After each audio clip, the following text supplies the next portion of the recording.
That's a yikes! That's a big one.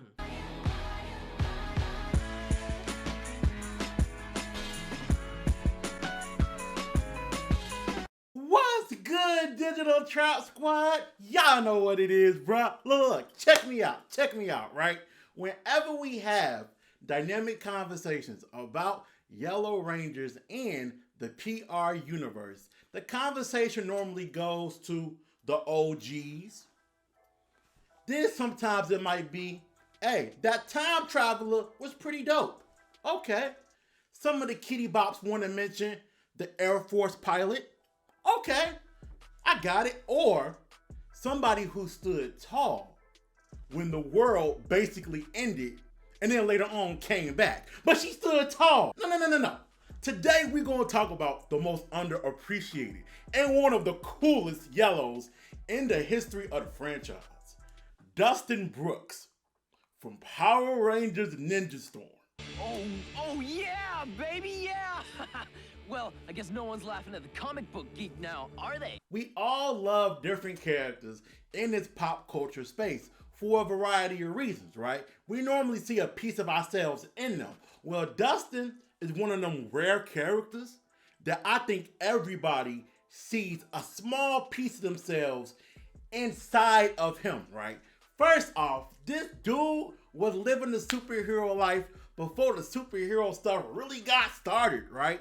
What he did, reading comic books, right? Loving Power Rangers, loving this geek culture was revolutionary for his time period, right? This is way before the MCU and the DCEU, and it was cool to like this shit.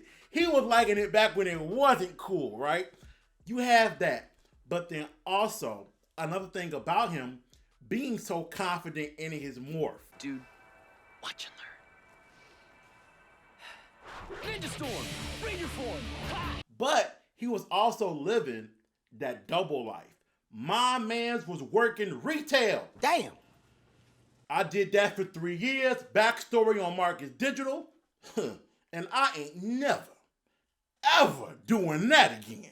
Trusting people was something that the character of Dustin really truly believed in. He was good down to his core.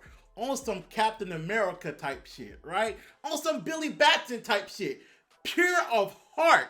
But when it comes to the real world, we all got trust issues. The character of Dustin didn't really have those at any point in Ninja Storm. He believed in Blake. He believed in Hunter. When you had Lord Thor's niece that ultimately wound up stabbing him in the back, you really truly felt for that character in that heart-wrenching moment. You can thank the dumb ranger for that. You lied to me. Well, duh. Dustin was the only one who trusted you, who saw any good in you, and this is how you pay him back? That's low, even for you. And Dustin's journey as the emotional center of that Ninja Storm team so perfectly reflects what Power Ranger writers were able to do back in the day. Hey, we got a life lesson here for the kids, but there's a nice way to slide it in without it stopping the overall story, without this cringy, over-the-top nonsense. We're able to tell a life lesson, and Dustin's character was so smooth in how that was handled. And don't even get me going on a combat, bruh. I talked about this on Instagram. The Ninja Storm team is easily the most deadliest team in all of Power Rangers, right? Dustin by himself is an earth-breaking weapon.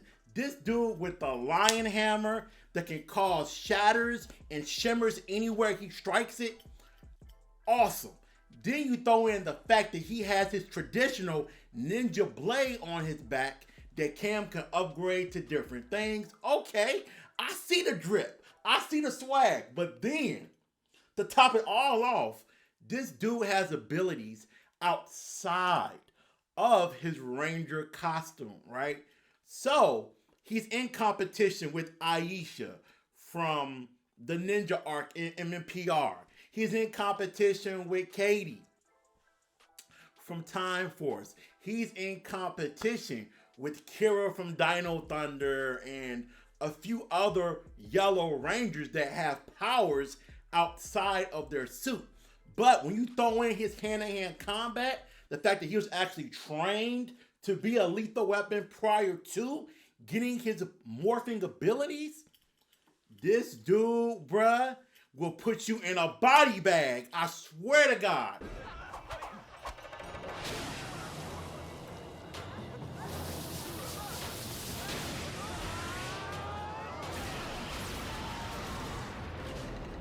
Dustin was so dope.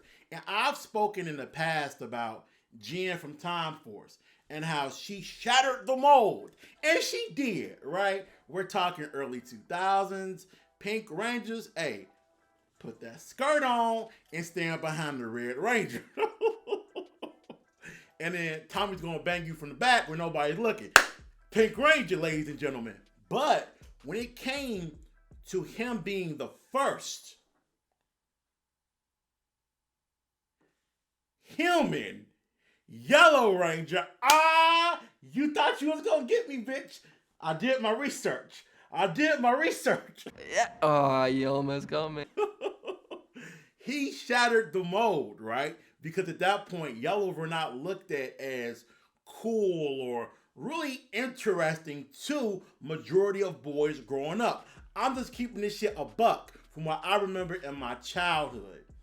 And him being on the BMX bike. Obviously, we already talked about the abilities.